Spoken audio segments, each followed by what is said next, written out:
날이 많이 쌀쌀해졌습니다. 그죠? 네, 우리 함께 인사해 볼까요? 쌀쌀하니 기도합시다.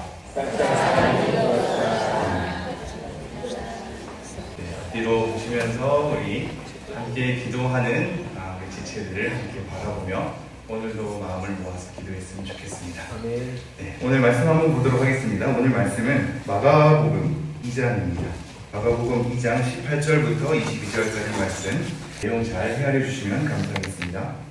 요한의 제자들과 바리새인들이 금식하고 있는지라 사람들이 예수께 와서 말하되 요한의 제자들과 바리새인의 제자들은 금식하는데 어찌하여 당신의 제자들은 금식하지 아니하나이까? 예수께서 그들에게 이르시되 혼인집 손님들이 신랑과 함께 있을 때에 금식할 수 있느냐? 신랑과 함께 있을 동안에는 금식할 수 없느냐? 그러나 신랑을 빼앗길 날이 이르리니 그날에는 금식할 것이니라. 생배 조각을 낡은 옷에 붙이는 자가 없나니 만일 그렇게 하면 기운 새 것이 낡은 그것을 당겨 헤어짐이 더하게 되느니라. 새 포도주를 낡은 가죽 부대에 넣는 자가 없나니 만일 그렇게 하면 새 포도주가 부대를 터뜨려 포도주와 부대를 버리게 되리라. 오직 새 포도주는 새 부대에 넣느니라 하시니라. 아멘. 아멘. 우리 함께 제목 읽어볼까요? 시작. 배고픔 하나님을 향한 갈망으로. 네, 배고픔이 하나님을 향한 갈망으로 나아갈 수 있도록 그 내용을 오늘 본문을 통해서 한번 살펴보도록 하겠습니다. 우리가 전의 말씀을 좀 살펴보면요, 하나님께 진실하게 간구하는 자가 하나님께서 가까이 하시는 은총을 베풀어 주실 것임을 보게 되었죠. 기도는 은혜의 방편이기 때문에 기도함을 통하여서 하나님의 은혜를 누리는 것이 있단 말이죠. 진실하게 하나님께 간구하는 자에게 하나님께서 가까이 하신다라는 말씀을 우리가 살펴본 적이 있습니다. 그리고 전 시간은 우리가 아무것도 염려하지 말고 그 안에서 하나님 안에서 좀 씨름하면서 모든 일에 기도와 간구로 하나님께 감사함으로 아뢰면 모든 지각에 뛰어난 하나님의 평강이 우리의 생각과 마음을 지키시는 은혜를 줄 것이다 라고 얘기하였습니다. 이 부분을 계속 기억하시면서 은혜의 방편인 기도를 누려 나아갔으면 좋겠습니다. 네, 오늘은 조금 다른 말씀을 살펴볼 텐데 그동안의 제 설교의 특성을 보시면 전체 맥락 가운데 그 구절이 가지고 있는 의미, 그것을 해설함으로 그 의미를 드러내고 이러한 의미를 통하여서 하나님 앞에 좀 서기를 바라는 마음에서 그렇게 풀어내었거든요. 근데 오늘은 조금 다르게 여러 해설과 의미를 드러내는 것은 조금 적게 하고 우리의 삶을 하나님 앞에 좀 점검하면서 돌아보는, 그래서 하나님 앞에 우리의 삶이 어떻게 펼쳐지는 것이 좀 좋은지를 한번 생각해보는 그런 시간으로 좀 나아가고자 합니다. 네, 우선 오늘 본문 말씀 보면서 제가 계속 말씀 이어가도록 하겠습니다. 18절에 보면 이렇게 되어 있습니다. 요한의 제자들과 바리새인들이 금식하고 있는지라 사람들이 예수께 와서 말하되 요한의 제자들과 바리새인의 제자들은 금식하는데 어찌하여 당신의 제자들은 금식하지 아니하나이까? 오늘 말씀은 금식에 대한 내용인데요.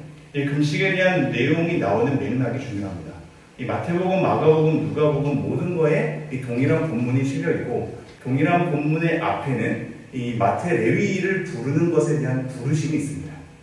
이 레위를 부르시면서 그 다음 뭐라고 얘기하냐면 이게 세리 마태이지 않습니까? 그러니까 세리는 그때 당시에 엄청난 죄인에 대한 대표 격이었거든요. 근데 그 집에 가서 거하시면서 식사를 하고 먹고 마시는 거죠. 그러니까 사람들이 왜 죄인과 함께 먹고 마시며 즐기는가에 대한 비판을 합니다. 그때 예수님께서 하는 말씀이 나는 죄인 때문에 이 땅에 온 것이다 라고 얘기하죠. 죄인 때문에 이 땅에 온 것이다. 지금 수많은 사람들이 금식하건대 내가 지금 먹고 마시는 것은 이 사람의 생명을 살리기 위해, 이 죄인들을 구원하기 위해 나는 먹고 마시는 것이며 이들과 함께 있는 것이다 이렇게 얘기한단 말입니다. 그리고 오늘 본문이 등장합니다. 먹고 마시는 그 삶 가운데 그 다음 본문이 오늘 본문이란 말이죠. 이게 시간적으로 완전히 이어져 있는지 아니면 다른 사건을 의도적으로 붙인 것인지는 정확히 알 수 없으나 모든 복음서가 동일하게 이것을 같이 나열하고 있단 말입니다. 먹고 마시는 현장과 이제 또 다른 사람들이 금식으로 논쟁하는 현장이 연이어서 나오는 겁니다. 18절에 보면 누가 지금 얘기를 하고 있냐면 요한의 제자들과 바리새인들이 금식을 하고 있죠. 요한의 제자들도 금식을 하고 바리새인들도 금식을 합니다. 그러면서 뭐라고 하냐면 사람들이 예수께 와서 말하되 이렇게 하죠. 이 마태복음에 보면 요한의 제자들이 묻거든요. 누가복음에 보면 바리새인과 서기관들이 묻습니다. 마가복음에서는 이것을 사람들이라고 해서 같이 묻고 있죠. 결국 이건 뭐냐면 요한의 제자들도 금식에 관한 예수님과 제자들에 대해서 지금 궁금증이 있는 거고, 바리새인과 서기관들도 이 금식에 관한 궁금증이 같이 있는 겁니다. 서로 전혀 다른 성격의 사람들이 예수님 때문에 하나가 되는 기이한 일이 벌어집니다. 금식에 대해서 묻고 있습니다. 본인들은 금식을 하고 있기 때문입니다. 그러면서 예수께 와서 말하되 요한의 제자들과 바리새인들의 제자들은 금식하는데 어찌하여 당신의 제자들은 금식하지 아니하냐니까. 왜 예수님과 제자들은 금식하지 않습니까? 라고 묻고 있습니다.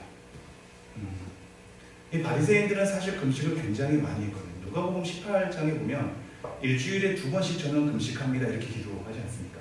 원래 구약의 배경을 보면 1년에 한 번 속죄일에 금식했습니다. 근데 1년에 한 번 속죄일에 금식한 것으로만 끝나지 않습니다. 이게 때에 따라, 상황에 따라 금식이 많이 늘어나기도 합니다. 그래서 어떨 때는 3일을 금식하기도 하고요, 어떨 때는 일주일을 금식하기도 하고, 어떤 때는 정한 날을 통해서 1년에 4번 금식하기도 합니다. 어떤 때는 40일을 금식하기도 합니다. 이 구약에도 수많은 금식의 내용이 있고, 이것이 점차 늘어나면서 바리새인들은 일주일에 2번 금식을 하는 겁니다. 요한의 제자들도 금식을 하고 있죠. 왜냐하면 이때 당시에 시기적으로 봤을 때 이 세례자 요한이 감옥에 갇힌 것을 이 제자들이 경험했기 때문입니다. 그 생명에 대해서, 그 감옥에 갇힌 고난에 대해서 아마도 금식했을 것으로 추정합니다.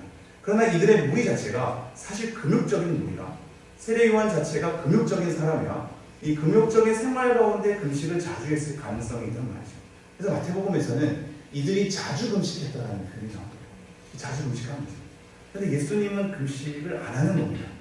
먹고 마시기를 즐겨하는 자처럼 보이는 거죠. 그러니까 의아하죠. 우리는 이렇게 금식하건데, 구약의 전통 가운데서도 이렇게 많이 금식했는데, 유대인들은 지금 일주일에 2번이나 금식하고 있는데 도대체 당신은 무엇을 합니까? 얘기하는 겁니다. 그때 19절부터 예수님이 3가지 예화를 들면서 얘기합니다. 그 첫 번째 예화가 혼인집의 예화인데요. 19절, 예수께서 그들에게 이르시되 혼인집 손님들이 신랑과 함께 있을 때에 금식할 수 있느냐? 신랑과 함께 있을 동안에는 금식할 수 없느니라. 지금은 신랑과 함께 있는 시기라서 금식할 필요가 없다. 혼인잔치는 기쁨의 잔치가 아닌가. 지금 내가 제자들과 함께 죄인을 위하여서 그들을 구원시키기 위해 이 땅에 오는 지금 이 현장 가운데서는 나와 함께 기뻐하며 하나님의 나라를 고대하며 구원의 은혜를 누리며 나아가야지, 지금은 금식할 때가 아니다 이렇게 얘기하죠. 금식할 때를 근데 또한 일러줍니다. 20절, 그러나 신랑을 빼앗길 날이 이르리니 그날에는 금식할 것이니라. 신랑을 빼앗길 날이 어떤 날이죠? 예수님께서 죽음을 맞이하는 거죠. 근데 이게 어떤 분은 이렇게 보기도 합니다.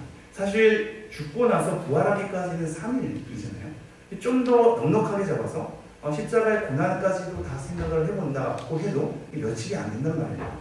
그 며칠이 안 되는 동안에 슬픔으로 금식하는 것으로만 예수님께서 말씀하셨을까? 얘기한 생각을 한단 말이죠. 어떻게 생각하십니까?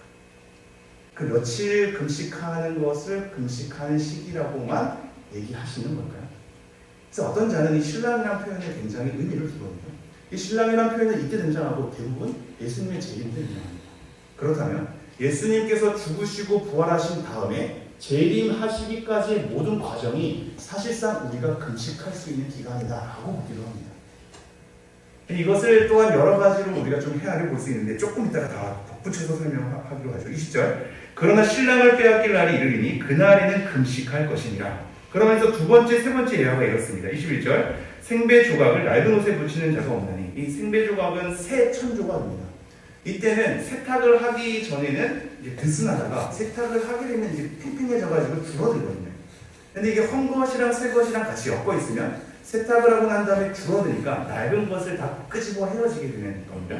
그래서 이렇게 얘기하죠. 생배 조각을 낡은 옷에 붙이는 자가 없나니 만일 그렇게 하면 기운 새 것이 낡은 그것을 당기어 헤어짐이 더하게 되니라. 이것을 같이 병행하지 않는다. 서로 망가지기 때문이다. 22절, 새 포도주를 낡은 가죽 부대에 넣는 자가 없나니 만일 그렇게 하면 새 포도주가 부대를 터뜨려 포도주와 부대를 버리게 되리라. 오직 새 포도주는 새 부대에 넣느니라. 이 새 포도주를 새 부대에 넣는 것은 우리가 이미 다 익히 아는 말씀입니다. 이 정리하면 이렇습니다. 우리는 마지막의 예화를 많이 기억해서 그렇지, 새 포도주는 헌 부대에 넣으면 새 포도주가 숙성되면서 팽창하게 되니까 다 터져버리지. 그러면 부대도 망가지고 포도주도 망가지니 새 포도주는 새 부대에 넣는 것이 맞지. 이 말씀을 생각하면서 이것을 조금 더 커다랗게 예수 그리스도의 구원 사역으로 본단 말이죠. 이전의 모든 율법의 규례와 율법의 질서들은 사실상 예수 그리스도를 향해 있습니다. 예수 그리스도께서 온전히 그 율법을 성취하셔서 예수님으로 하여금 다시 출발을 해야 되는 거죠. 그리스도 안에서 새로운 피조물로서 말이죠. 그러므로 지금 옛 것으로 옛 규례를 옛 의미 가지고 돌아가는 것이 아니라 예수 그리스도 안에서 구속의 은혜를 입어 예수 그리스도를 위하여 그를 머리로 삼고 하나님의 나라를 위하여서 나아가는 걸음으로서 두 개를 비교하고 있단 말이죠. 이거는 너무나 명확한 내용이고 예수 그리스도가 단연 돋보이는 내용이기도 합니다. 그런데 말이죠. 한 가지 놓치지 말아야 될 것은 이게 지금 어떤 논쟁 속에서 나왔다고 얘기하고 있죠? 금식에 대한 문제.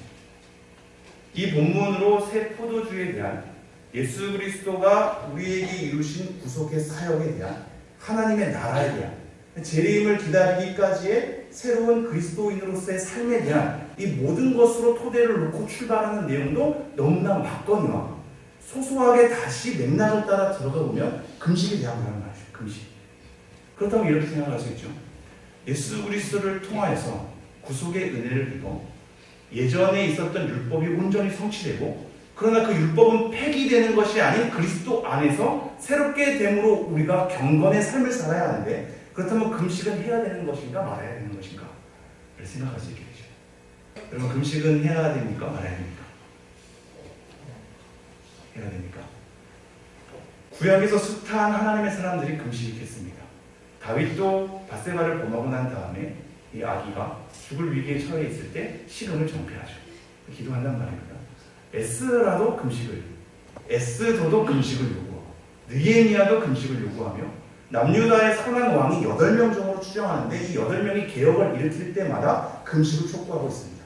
이사야도 잘못된 금식에 대해서 너네들이 금식하지만 지금 서로 논쟁하고 싸우며 다투는도다 이렇게 얘기하면서 잘못된 금식을 지적하는 동시에 하나님께서 기뻐하는 금식은 이라고 58장에서 나열을 하고 있단 말이죠. 그럼 구약에서 이 금식을 굉장히 귀히 여기고 하나님 앞에 엎드리는 도구로 사용되는 것은 너무나 명확합니다.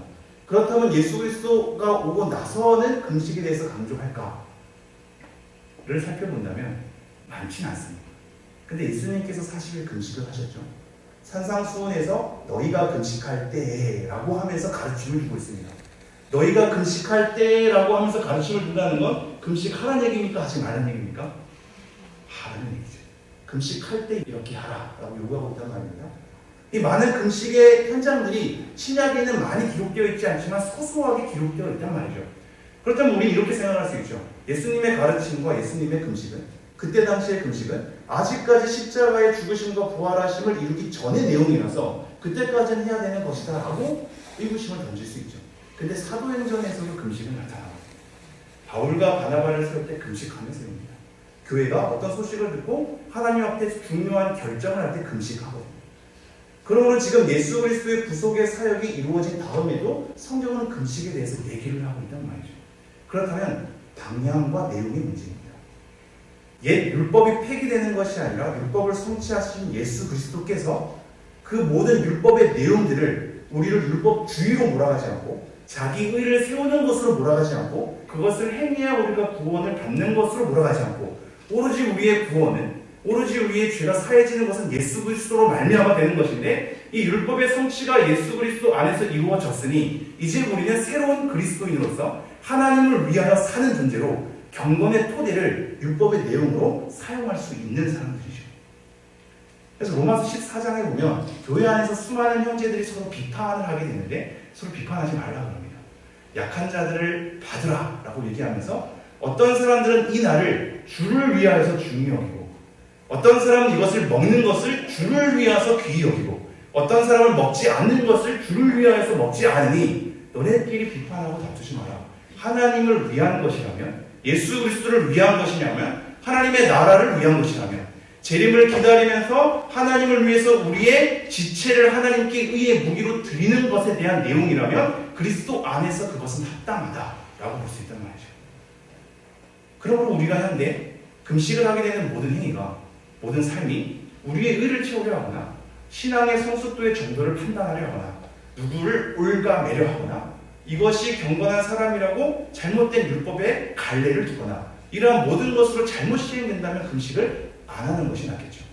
근데 예수 안에서 참된 금식을 할 수 있단 말입니다. 식사에 대한 것은 보다 우리와 친밀하게 연결되어 있기 때문입니다. 초대교회도 금식을 했었고 이후에 중세와 근대와 현대도 다 금식을 했습니다. 가톨릭에서는 7가지의 7대 죄악에 대해서 강력하게 얘기를 하는데요. 물론 이 가톨릭의 여러 사람들이 7가지의 죄악을 뭘로 삼을 것인지는 조금 의견이 다릅니다. 약간의 몇 가지 요소가 다르거든요. 근데 어떤 사람들은 탐욕과 탐식을 2개로 나누기도 하는데 어떤 사람은 탐욕 안에 탐식을 다루기도 합니다. 중요한 건 탐식을 다룬단 말이죠. 식사에 대해서, 음식에 대해서 우리가 어떻게 하나님 앞에 살아가야 할지에 대한 부분이 대죄, 큰 죄가 될 수 있음을 가톨릭은 경계하고 있단 말이죠. 히포크라테스도 이렇게 얘기하지 않습니까? 우리가 먹는 것이 곧 우리 자신이다. 얘기하지 않습니까? 한의학에서도 약과 음식에 대한 근원은 같다 이렇게 얘기합니다. 우리가 먹는 것이 우리의 삶에, 그러므로 우리 영적인 삶에 굉장히 지대한 영향을 미칠 수 있음을 우리는 알아야 하거든요. 그러면 내가 그리스도 안에서 경건의 삶을 살아가고자 할 때 내가 먹는 음식이 나에게 어떤 영향을 미치는가에 대한 나의 보살핌, 돌봄, 하나님 앞에 헤아려 보는 시간들이 필요합니다. 우리는 생각보다 많은 것을 갖추고 있어서 우리가 힘들어도 밥은 먹고 살고 있어서 우리가 배고픔을 참지 못해서 그것이 당연한 우리의 욕구가 되었으나 너무나 많은 것이 채워져 있기 때문에 하나님에 대한 갈망은 없어지는지도 모르겠습니다. 우리의 풍족함이, 우리의 부유함이 내 스스로를 게으르고 나태하게 만들어서 어느 순간 내 삶의 일상이 분주하게 넘어가는데 하나님을 향한 갈망은 없어지는 것이죠. 내가 하나님에 향한 갈망이 없어진 건 내가 너무나 많은 것을 소유하고 있기 때문은 아닌가를 돌이켜봐야 합니다. 우리 삶에 많은 것으로 채워져 있어서 내가 하나님을 생각하지 않고 많은 음식을 먹는 것에 혈안이 되어 있어서 이 모든 것에 대해서 내가 많은 것을 누리고 있기 때문에 하나님에 대한 이 갈망 자체를 내가 사모하지 않고 있지는 않는가를 한번 헤아려 봐야 된다는 말이죠. 그러므로 우리는 배고픔의 시기가 필요합니다. 여러분이 많은 걸 누리고 배부르면 배부를수록 내 안에 어느 순간 하나님 앞에 내 삶이 기름으로 가득하진 않은가를 점검해 봐야죠. 우리가 영적 침체를 많이 얘기하고 하나님 앞에 하나님의 음성을 듣는 것, 하나님의 뜻을 헤아리는 것, 예배가 잘 안 되는 것, 이 모든 것에 대해서 다 경험하는데 밥은 잘 안 먹고 있지 않습니까? 그렇죠? 그럼 밥을 안 먹는 건 어떨까요? 밥을 안 먹어서 배고픔을 경험함으로 우리의 신체에 힘이 없고 예민해지고 내가 당연시 누렸던 것에 대한 삶이 하나님 앞에서 결핍으로 작용하게 될 때 내가 도대체 누구를 위하여 사는가? 나는 누구 때문에 이 음식을 먹는가를 한번 돌이켜볼 수 있는 시기가 되지 않겠습니까? 여러분이 많이 먹고 누리고 있다면 그러한 가운데 여러분이 게으르고 나태하고 하나님에 대해서 찾지 않고 있다면 배고픔의 시기로 한번 하나님께 나아가는 것은 어떨지. 건강을 잘 헤아리고 본인의 생활 습관을 잘 돌아보면서 하나님을 향한 갈망으로 배고픔의 시기를 이룬다면 우리가 먹고 마시는 것이 어느 순간 하나님의 영광을 위한 것이라는 그 말씀이 우리의 내면 가운데 조금이나마 친밀하게 느껴질지 모르겠습니다. 하나님을 향한 갈망이 없이 다른 것으로 채우는 삶을 살고 있다면 하나님께서 우리에게 선물로 주신 것이 오히려 하나님을 향한 마음을 뺏겨버리는 것으로 작용하고 있다면 우리가 누리는 낙이 우리를 둔하게 만들고 있다면 우리의 삶을 배고픔으로 하나님 앞에 보내는 것은 어떨지요? 누가복음 4장에는 씨 뿌리는 자의 비유가 나와 있는데 가시떨기 밭에 떨어지는 씨가 있습니다. 근데 그것을 가시떨기에 대해서 뭐라고 해석을 해주냐면 이 세상의 여러 가지 유혹, 재물에 대한 유혹과 기타 욕심으로 말미암아 말씀을 막아 이렇게 표현했습니다. 말씀을 막아. 우리 안에 가득 채워진 우리의 욕망이 말씀을 막을 수 있다라는 것을 얘기하거든요. 그럼 우리가 하나님 앞에 멀어지는 느낌은 배고픔에 대한 결핍으로부터 하나님을 향한 갈망을 가져서 채워야 하는 것은 아니지요. 많은 것을 비워봐야 우리 내면에 뭘로 가득 차 있는지를 헤아려 볼 수 있을 것이며 생명의 떡이신 예수 그리스도가 왜 생명의 떡인지를 다시 한번 알게 되는 기회가 되지 않을까 싶습니다. 우리의 죄를 굶겨주십시오. 배고픔을 통해서 죄를 굶기고 하나님을 더 갈망해 주십시오. 내가 하나님 앞에 살아가고 먹고 마시는 이유가 무엇인지를 하나님 앞에 그냥 잠깐 눈 감고 뜨는 씻기도가 아니라 정말 내가 하나님 앞에 어떻게 반응해야 할지를, 어떻게 살아가야 할지를, 내 인생은 누구 것인지를 하나님께 굶주린 삶으로, 하나님을 갈망하는 삶으로 나아갔으면 좋겠습니다. 여러분, 하나님을 사랑해 주십시오. 하나님에 대한 것만 사랑하지 말고 하나님을 위한 봉사, 하나님을 위한 직분, 하나님을 위한 나의 삶만 사랑하지 말고 하나님을 사랑해 주십시오. 하나님을 목적해서 하나님을 바라보고 우리 안에 가득 기름낀 이 마음들을 하나님 앞에 제거하여 하나님에 대한 갈망으로 다시 한번 우리의 삶이 일궈져 갔으면 좋겠습니다. 여러분이 풍요롭다면 배고픔의 시기로 가서 하나님 앞에 엎드릴 수 있는 우리가 되기를 간절히 소망합니다. 우리 함께 잠깐 침묵의 시간 갖도록 하겠습니다. 우리의 여러 삶들을 한번 돌이켜보시죠. 하나님 앞에 우리의 삶이 너무나 기름지진 않았는지, 많은 것으로 채워져 있기에, 많은 음식이 당연하게 우려져서 배부르기에 하나님을 안 찾는 건 아닌지, 그 갈망이 어느 순간 무뎌지고 무감각해진 건 아닌지, 우리의 삶을 돌아보면서 우리의 삶의 습관은 어떻게 고칠지, 중간중간 어떻게 나의 식사에 대한 습관을 조절할지 잠깐 묵상하시고 우리 찬양하면